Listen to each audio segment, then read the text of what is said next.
आप जिसको हिंदू राष्ट्र कहते हैं, उसमें जो सबसे बड़ी बाधा है वो 1976 का जो अमेंडमेंट हुआ था जिसमें सेकुलर शब्द जोड़ा है, वो भी मेरी पीआईएल चल रही है। मैंने अभी कल ही बहस किया ये ओरिजिनल प्रीएम्बल को रिस्टोर किया जाए, जो इमरजेंसी के दौरान सोशलिस्ट सेकुलर जोड़ा गया उसको हटाया जाए।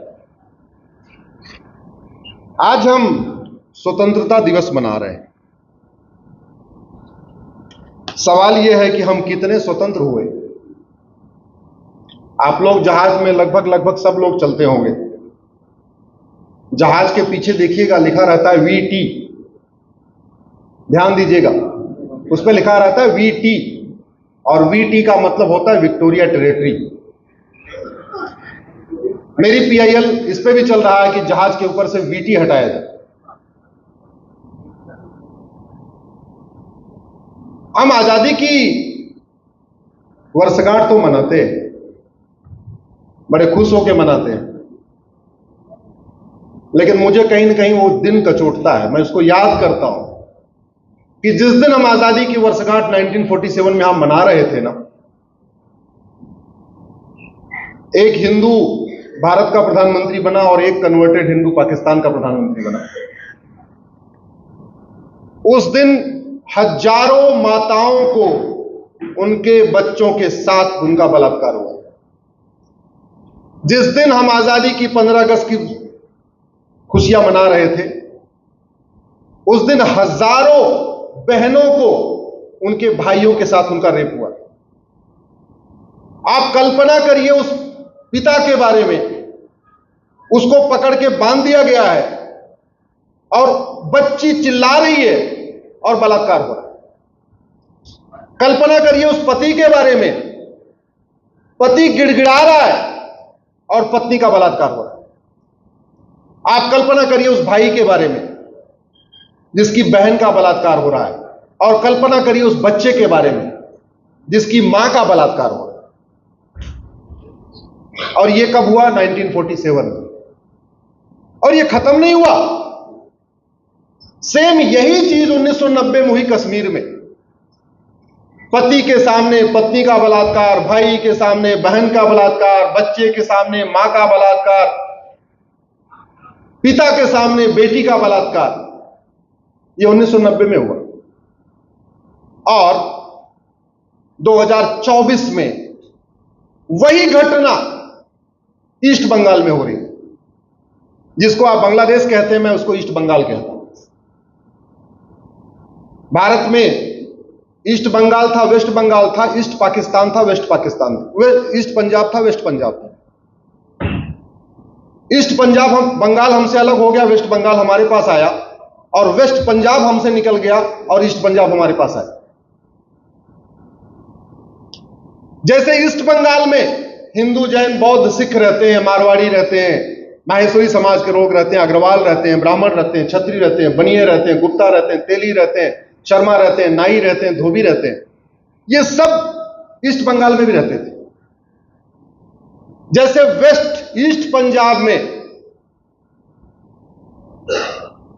ईस्ट पंजाब जो हमारे पास है, जैसे वहां आज भी हिंदू रहते हैं, जैन रहते हैं, बौद्ध रहते हैं, सिख रहते हैं, ऐसे वेस्ट पंजाब में भी रहते हैं। वेस्ट पंजाब के हिंदू, जैन, बौद्ध, सिख बचे क्या? जोर से बोलिए। नहीं। वेस्ट पंजाब के ब्राह्मण बचे क्या? क्षत्रिय बचे क्या? वैश्य बचे क्या? दलित बचे क्या? कुम्हार बचे क्या? नाई बचे क्या? तेली बचे क्या? नहीं। ऐसे ही ईस्ट बंगाल में, हम तो वेस्ट बंगाल में हैं, ईस्ट बंगाल के ब्राह्मण, क्षत्रिय, वैश्य, दलित बचे क्या?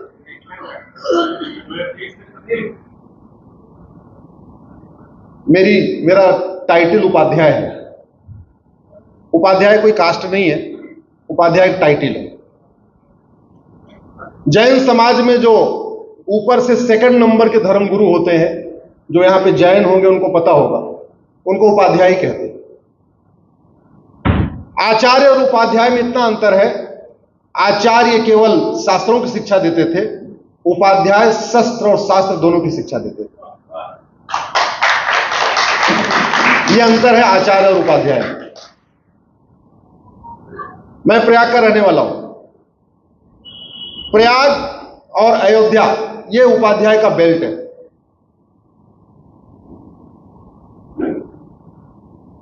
दूसरी शताब्दी में राजा स्कंदगुप्त ने वहां से उपाध्याय लिया। मैंने कहा था उपाध्याय टाइटिल है।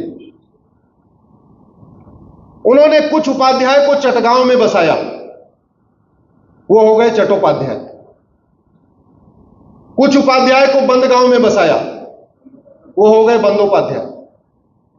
कुछ उपाध्याय को मुखगांव में बसाया, वो हो गए मुखोपाध्याय।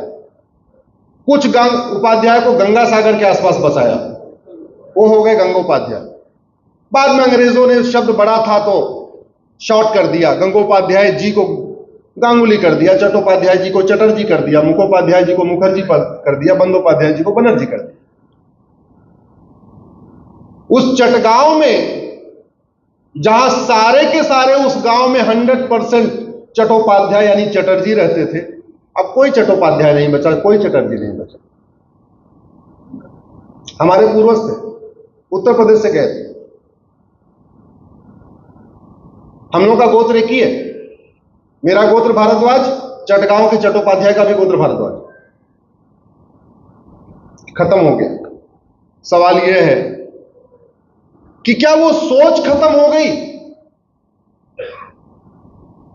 जो सोच बाबर के समय थी, हुमायूं के समय थी, तुगलक के समय थी, गजनी के समय थी, गोरी के समय थी, या 1947 में थी, या 1990 में थी कश्मीर में, या 2024 में ईस्ट बंगाल में है, क्या वो सोच भारत में नहीं है? क्या? जोर से बोलिए जरा। हमने उसका समाधान क्या किया? एक बात याद रखिएगा, बीमारी पालने से बीमारी बढ़ती है। हमने उसको ओवरटेक बनाया। बीमारी पालने से बीमारी बढ़ती है। बुखार का इलाज जल्दी नहीं करेंगे तो टाइफाइड हो जाएगा।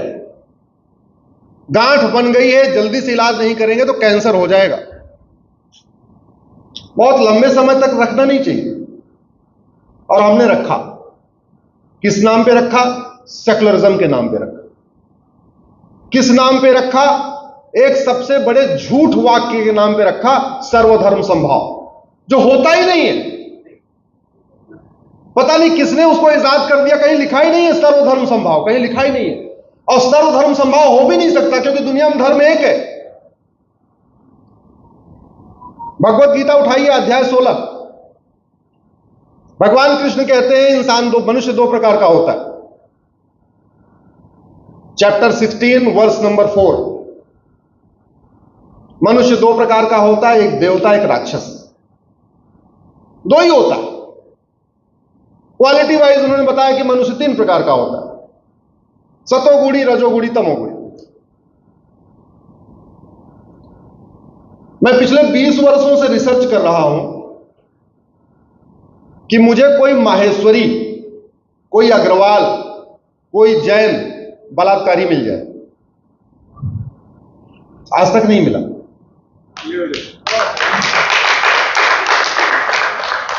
मैं हाई कोर्ट, सुप्रीम कोर्ट में ढूंढ रहा हूं कोई ऐसा केस आए जहां कोई माहेश्वरी समाज, जैन समाज, अग्रवाल समाज, मारवाड़ी समाज का आदमी भाड़े का हत्यारा मिल जाए, किडनैपर मिल जाए।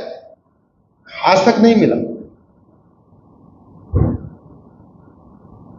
आज मुझे बड़ी खुशी है कि मैं हिंदुस्तान के, भारत के ऐसे क्लब में हूं जहां तुलसियान जी ने बताया यहां लहसुन प्याज ये होता ही नहीं है, खरीदा ही नहीं जाता। आखिर क्या कारण है कि माहेश्वरी, जैन, अग्रवाल, मारवाड़ी, इस समाज के लोग मर्डर नहीं करते?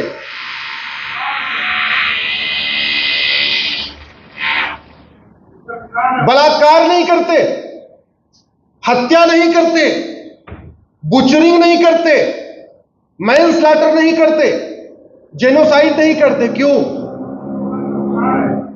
क्योंकि इसका भी जवाब भगवत गीता में है। भगवान कृष्ण कहते हैं मनुष्य में 3 तरीके के गुण होते हैं, सतोगुण, रजोगुण, तमोगुण। और ये इस बात पे, ये गुण कौन सा कितना परसेंट होगा, कौन सा 10% होगा, कौन सा 20 होगा, कौन सा 30 होगा, कौन सा 100% होगा, ये इस बात पे डिपेंड करता है कि शुरुआत में 16 साल या 18 साल तक बच्चा आंखों से देखता क्या है, कान से सुनता क्या है और मुंह से भोजन क्या करता है। पूरी की पूरा आदमी का जो सोच है वो 3 चीज पे होती है। आंखों से क्या देखा, कान से क्या सुना, आंखों से क्या पढ़ा और मुंह से क्या भोजन किया। उसी पे डिपेंड करता है उसका सोच, और जैसा वो सोचता है वैसा वो व्यवहार करता है। अगर हम चाहते हैं कि भारत में अपराध कम हो, कई लोग अपराध मुक्त भारत बनाना चाहते हैं, तो सबसे पहले ये आंखों से जो कूड़ा करकट जा रहा है, कान से जो कूड़ा करकट जा रहा है और मुंह से जो कूड़ा करकट जा रहा है, इसको तो रोकना पड़ेगा, क्योंकि गार्बेज इन गार्बेज आउट। कूड़ा देखोगे कूड़ा करोगे, कूड़ा सुनोगे कूड़ा करोगे, कूड़ा खाओगे कूड़ा करोगे, गार्बेज इन गार्बेज आउट। लेकिन हो क्या रहा है, हम कह रहे हैं सबको कुछ भी खाने की आजादी है, हम कह रहे हैं सबको कुछ भी देखने की आजादी है, हम कह रहे हैं सबको कुछ भी पढ़ने की आजादी है। अरे जब हर चीज की आजादी है तो फिर अपराध करने की आजादी दो ना भाई। आप पेट्रोल से कभी आग बुझाई जाती है क्या? आपको अगर अपराध कंट्रोल करना है तो आपको बचपन में अच्छे संस्कार देने पड़ेंगे। और अच्छा संस्कार कैसे आएगा? जैसा वो पढ़ेगा, जैसा वो देखेगा, जैसा सीरियल देखेगा, जैसे चैनल देखेगा, जैसा सोशल मीडिया से देखेगा, जैसा भोजन करेगा, इसी पे डिपेंड करता है। तो अगर वास्तव में हम चाहते हैं कि भारत में भ्रष्टाचार खत्म हो, अपराध खत्म हो, तो 2 काम करना पड़ेगा। शिक्षा में संस्कार देना पड़ेगा और कानून का खौफ पैदा करना पड़ेगा।